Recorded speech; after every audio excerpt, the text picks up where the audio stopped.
entre les Burundais en exil et ceux restés au pays à travers des informations bien fouillées concernant tous les domaines de la vie du pays. Le magazine Humura Burundi est diffusé sur le web via le site de la RPA www.rpa.bi. Humura Burundi.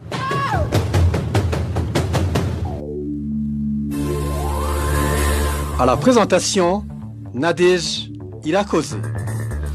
Nous sommes lundi 10 février 2020. Bienvenue dans le journal du magazine Humura Burundi, dont voici les principaux titres.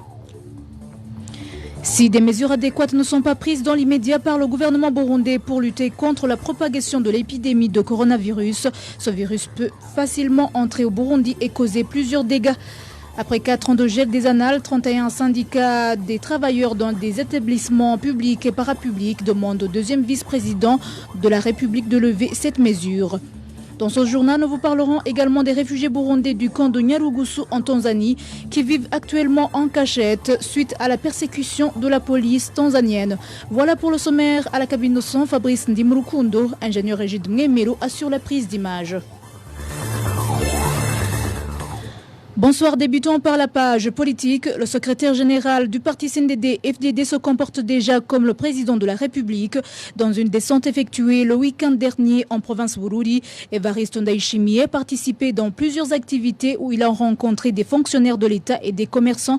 Le point avec Onésime Dushimagidze. Le secrétaire général du parti CNDD-FDD a effectué cette visite en province Bururi en date du 8 et 9 février. Le 8 février, Évariste Ndayishimiye a organisé une réunion à l'intention de différentes couches de la population de cette province. Selon le compte Twitter du parti CNDD-FDD, section Bururi, le secrétaire général du CNDD-FDD a réuni les intellectuels, les hauts fonctionnaires et entrepreneurs de cette province.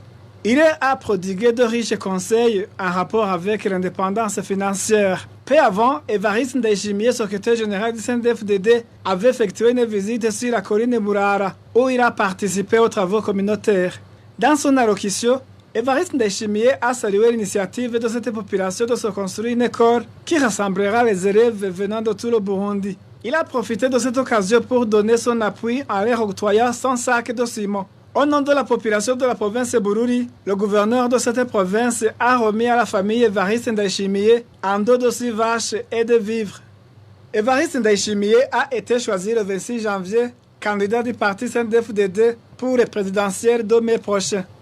Merci Onésime Dushimagidze. Un président du parti est autorisé de rassembler les membres de son parti politique, mais tant qu'il n'y a pas encore eu des élections pour qu'on puisse voter et investir un nouveau président, personne n'a le droit de se comporter comme un président. Propos de l'ancien vice-président de la République du Burundi. Frédéric Bamvuginyumvila réagit après que le candidat présidentiel du parti au pouvoir CNDD-FDD, Évariste Ndayishimiye, ait rassemblé des hommes d'affaires, les natifs de Bururi, ainsi que les policiers et les soldats dans une réunion tenue à Bururi. Frédéric Bamvuginyumvila. Par rapport au comportement du secrétaire général du parti CNDD-FDD qui vient d'être désigné candidat au présidentiel de 2020. En réalité, un chef de parti politique a un pouvoir, mais aussi a des limites. Le pouvoir d'un chef de parti politique est de pouvoir aller rencontrer ses militants, s'entretenir avec eux dans des cadres précis d'organisation interne d'une formation politique telle que décrit par la loi sur les partis politiques. Cependant, pendant les campagnes, il est autorisé de faire de grandes assemblées. Et quand vous faites de grands rassemblements, vous êtes autorisé à rencontrer n'importe quel citoyen qui veut entendre votre politique, votre programme. Ça, c'est autorisé. Mais il n'y a aucun chef de parti politique qui est autorisé à convoquer un chef de service, un administratif, un policier, un militaire ou un natif juste parce qu'il est chef d'un parti politique. Cela n'existe pas. Donc voilà ce que dit la Constitution. La Constitution dit ceci, qu'une fois qu'un président de la République gère l'État, parce que pour avoir été élu, il continue à l'être jusqu'au jour où un autre élu le remplace et qu'il se transmette les signes du pouvoir. Les signes du pouvoir, les insignes du pouvoir, c'est le bâton de commandement, c'est la Constitution, et c'est ainsi de suite. Donc ça se fait de façon officielle dans une cérémonie d'investiture. Donc cette date-là n'est pas encore là et par conséquent, nous avons affaire à un président. Ça, c'est ce que dit la Constitution de la République. Pour Frédéric Wamvoguignon-Vira, le parti CNDD-FDD ne sait plus différencier le pays d'un parti politique.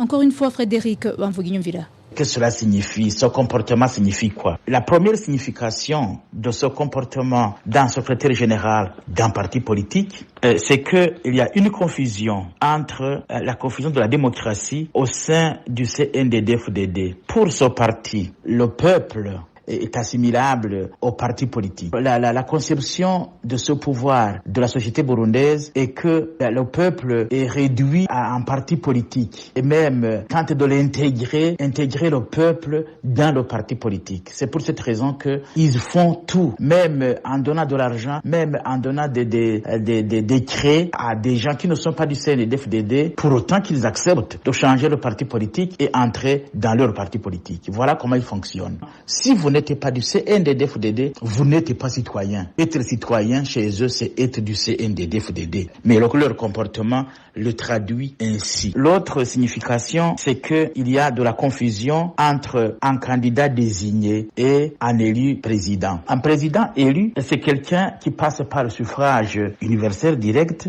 Il y a eu un vote et du vote, et il résulte un choix du peuple. Et donc, ce qui fait que un candidat désigné n'équivaut pas à un président de la République élu et par conséquent ne peut pas prétendre agir en qualité de président ou tout simplement faire des actions d'un président de la République. C'est trahir ou c'est peut-être ne pas savoir ce qu'ils doivent faire.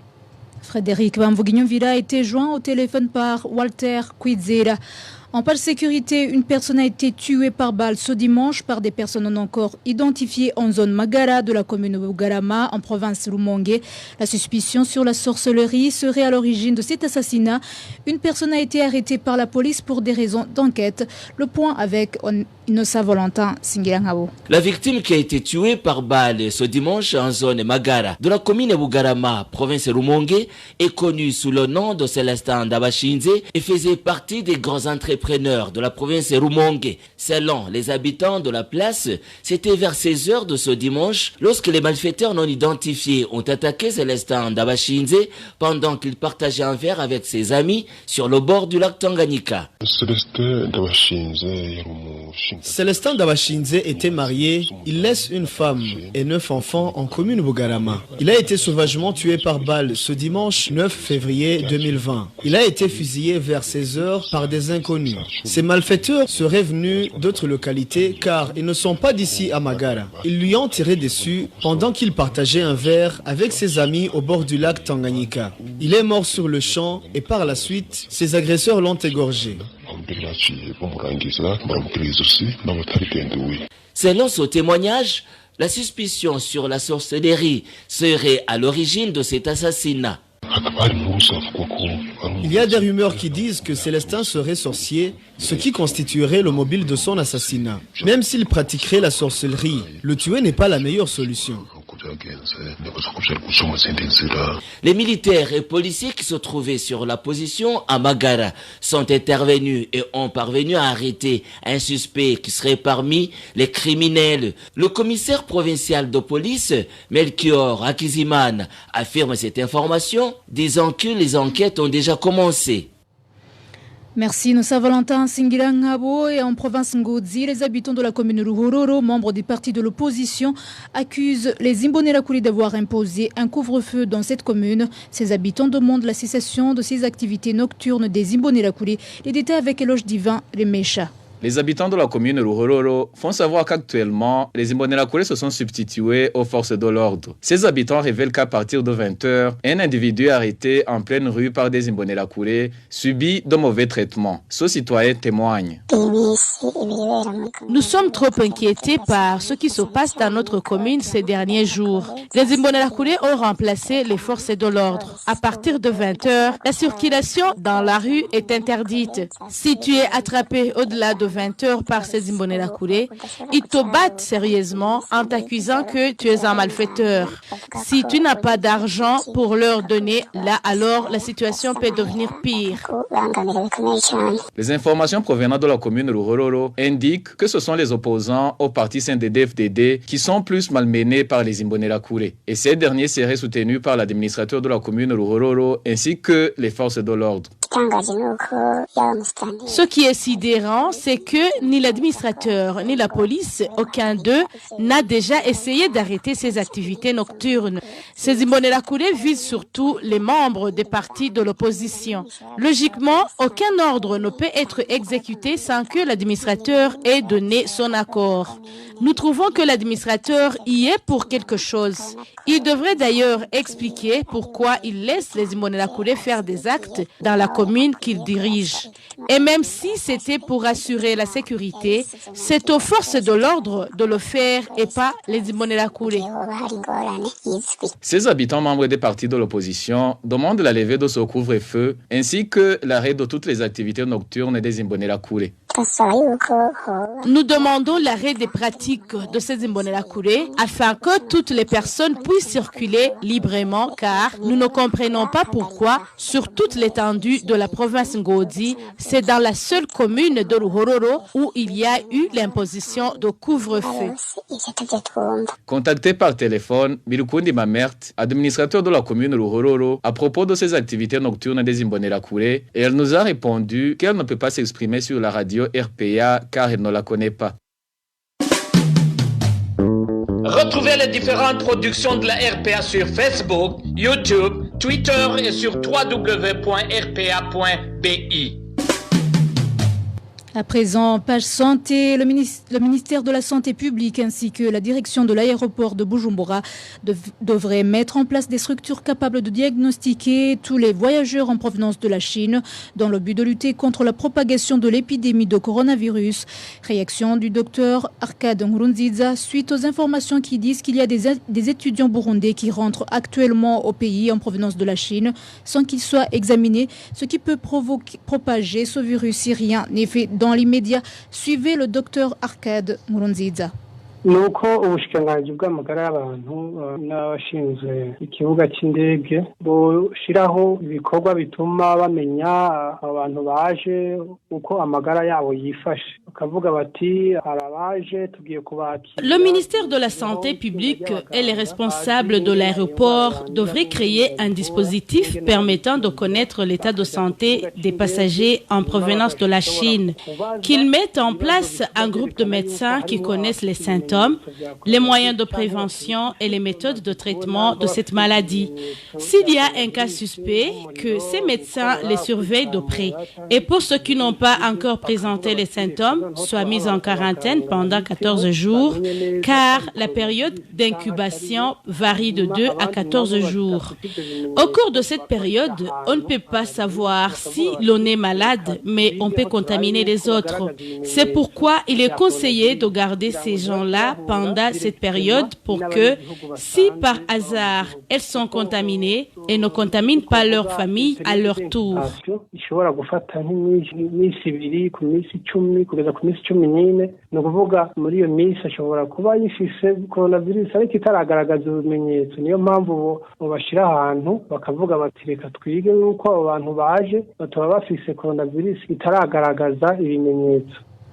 Au moment où le ministre de la Santé, Tadei Ndikumana, a annoncé le 31 décembre 2019 qu'il y a un endroit déjà aménagé à l'hôpital Prince-Régent Charles pour accueillir les personnes suspectées d'avoir attrapé ce virus.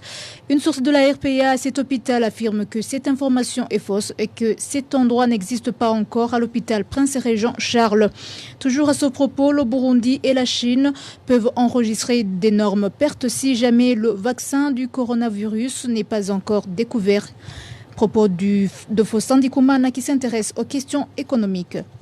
La Chine est actuellement la deuxième économie mondiale. J'imagine que si la situation continue comme ça, il y a un impact au niveau de la structure économique mondiale. Actuellement, la Chine est considérée comme l'usine du monde entier. La Chine fabrique une gamme de produits qu'elle exporte dans les pays en voie de développement du tiers-monde, dans les pays émergents, dans les pays développés. C'est pour cela même que actuellement la balance commerciale, par exemple, entre la Chine et les États-Unis, la balance commerciale est déficitaire en faveur des États-Unis parce que la Chine Chine avait fait une offensive de vente à l'extérieur. Maintenant, avec cette maladie, c'est après parce que, vous savez, les vols ont diminué. Beaucoup de compagnies aériennes ne font plus le trafic avec la Chine. Les touristes, les opérateurs économiques qui vont s'approvisionner en Chine, maintenant, ça a ralenti. Au Burundi aussi, vous savez, nous avons des gens qui sont allés étudier en Chine. Vous savez que beaucoup d'opérateurs économiques au Burundi s'approvisionnent en Chine. Il y a peut-être des produits qui étaient en cours de route, oui, des commandes qui devaient être passées. Nous aussi, nous pouvons voir une perturbation au niveau de l'approvisionnement en produits finis. Parce que le commerce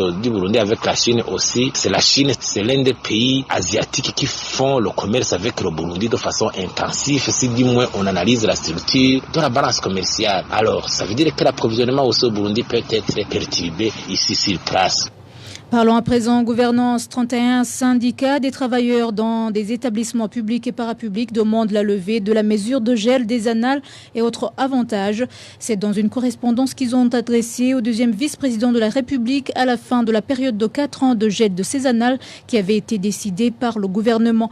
Les détails avec le vice Nyonzima. Dans une correspondance adressée au deuxième vice-président de la République, le 6 février 2020, 31 syndicats réunis au sein des confédérations COSIBO et CSB demandent au gouvernement la levée de la mesure de gel des annales, primes et indemnités des travailleurs des secteurs publics, parapublics et d'économie mixte. Dans cette correspondance, ces syndicats rappellent au gouvernement que le gel des annales est le résultat des négociations qui ont eu lieu entre le syndicat des enseignants et le gouvernement sur la question des disparités salariales ayant abouti à un consensus de prévoir 20 milliards chaque année pendant une période de 4 ans pour relever les salaires des enseignants et ceux des autres fonctionnaires. Toutefois, les travailleurs des établissements publics, parapublics et des administrations personnalisées se sont vus affectés par la mesure de gel des annales malgré qu'ils ne fussent pas associés à ces négociations. Ces syndicats indiquent qu'ils saluent la mesure du gouvernement de relever les salaires des fonctionnaires, mais demandent que cette mesure contestée par plusieurs travailleurs de différents secteurs soit levée. Dans cette même lettre, ces syndicats précisent que, jusqu'à aujourd'hui, aucune évaluation de la situation n'a été faite après cette période de 4 ans pour déterminer si l'ajustement salarial doit poursuivre ou non et demandent la levée de cette mesure en attendant la mise en œuvre de la politique salariale. Ces syndicats confédérés et non confédérés terminent cette correspondance en informant le gouvernement que si jamais leur demande ne trouve pas de réponse positive, ils sont prêts à recourir à toutes les mesures que la loi leur autorise.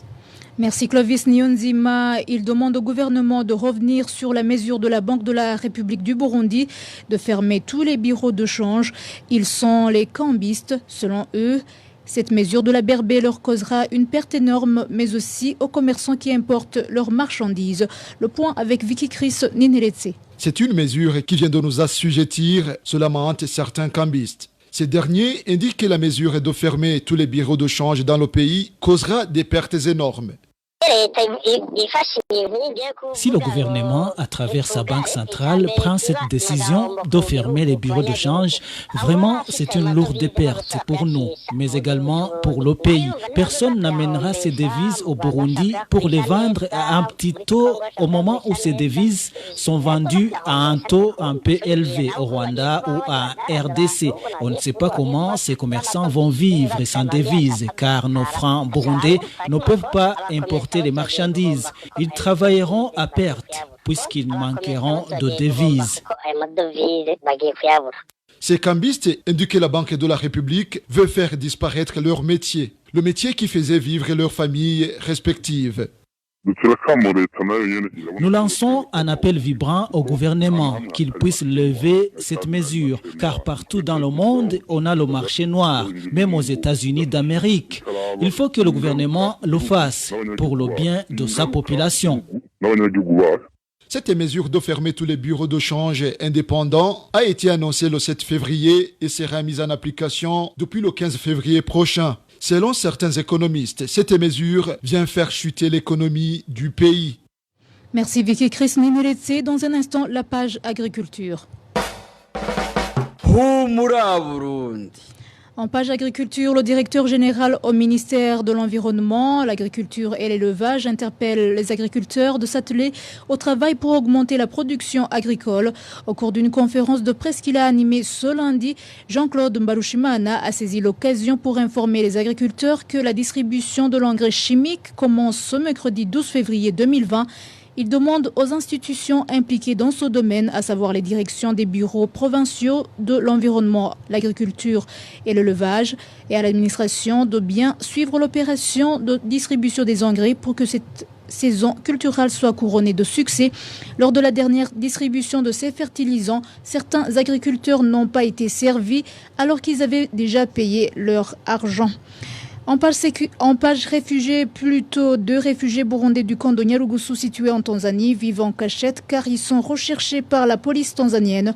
L'un de ces réfugiés a été grièvement blessé lors d'une attaque perpétrée dans ce camp dans la nuit du 1er février 2020.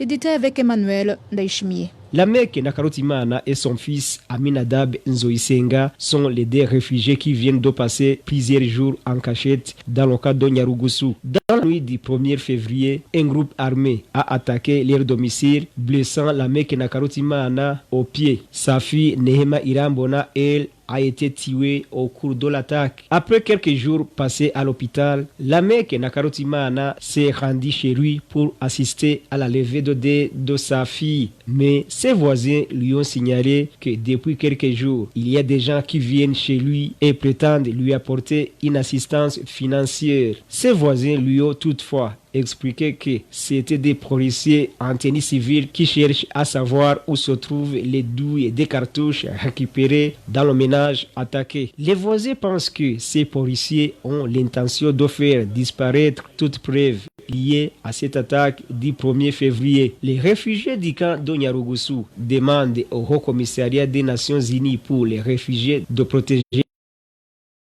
par la rédaction de la RPA, Martino Otieno, responsable de la police à Kigoma, la province où sont localisés les camps des réfugiés, a répondu qu'il n'était au courant de rien, mais qu'il allait vérifier. Merci Emmanuel Ndaishimiye. Toujours en parlant de réfugiés, plus de 30 000 réfugiés âgés de 15 ans et plus du camp de Mahama, situé dans le district de Kirehe à l'est du Rwanda, vont être dépistés des hépatites B et C, une campagne qui a été débuté le 5 de ce mois de février. Révérend pasteur Jean Bosco Kwiwishatse, représentant des réfugiés du camp de Mahama, salue cette initiative dans la mesure où ceux qui participeront à cette campagne vont connaître l'état de leur santé et recevoir gratuitement des médicaments. Suivez plutôt révérend pasteur Jean Bosco Kwiwishatse, le représentant des réfugiés du camp de Mahama, qui est repris en français par notre confrère Emmanuel Nyungeko. La campagne de dépistage contre les hépatites B et C a commencé le 5 février 2020 au camp de Mahama et nous constatons que les réfugiés participent massivement à cette campagne.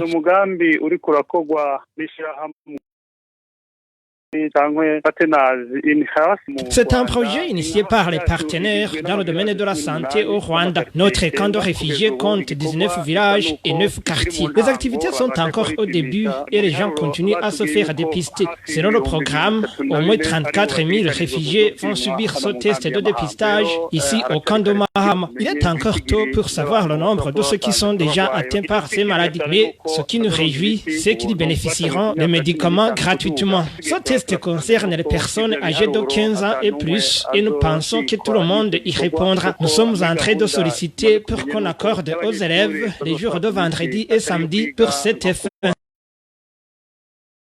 C'est une activité que nous apprécions beaucoup parce que la santé est d'une importance capitale étant donné que nous sommes dans un milieu où les gens peuvent échanger certains objets. Alors, chacun saura sa situation et comment se protéger. Nous tenons à remercier vivement le gouvernement du Rwanda pour toutes ces réalisations à l'endroit des réfugiés.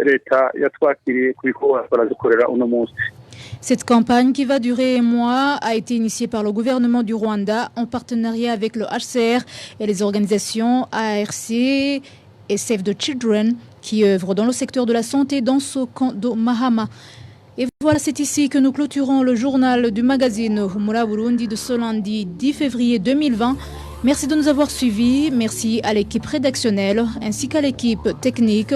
À la présentation, vous étiez avec Nadège Irakodze. Bonne soirée chez vous. C'était le magazine Humura Burundi.